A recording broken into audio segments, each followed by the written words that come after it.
ನಮಸ್ಕಾರ ವೀಕ್ಷಕರೇ, ಶ್ರೀ ಗಂಧದ ಗುಡಿ ಸುದ್ದಿ ಪ್ರಸಾರ ಯೂಟ್ಯೂಬ್ ಚಾನಲ್ಗೆ ನಿಮಗೆಲ್ಲರಿಗೂ ಸ್ವಾಗತ.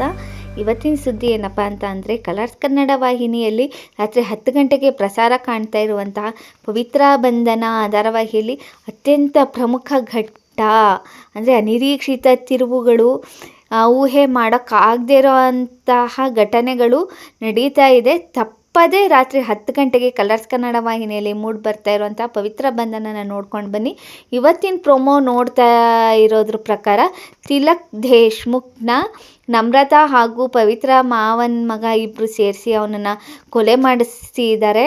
ಅವನು ಆಕ್ಸಿಡೆಂಟ್ ಆಗಿ ಅವನು ತೀರ್ಕೊಂಡಿದ್ದಾನೆ.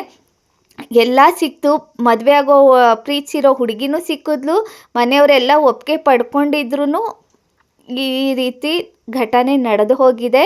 ಮುಂದೆ ಪವಿತ್ರ ದೇವ್ ಜೊತೆ ಹೇಗೆ ಮದುವೆ ಆಗ್ತಾಳೆ, ಈ ದುಃಖನ ಹೇಗೆ ಸಹಿಸ್ಕೋತಾಳೆ ಅನ್ನೋದನ್ನು ನೋಡಬೇಕು ಅಂದರೆ ತಪ್ಪದೇ ವೀಕ್ಷಿಸಿ ಪವಿತ್ರ ಬಂಧನ ರಾತ್ರಿ 10 ಗಂಟೆಗೆ ಕಲರ್ಸ್ ಕನ್ನಡದಲ್ಲಿ.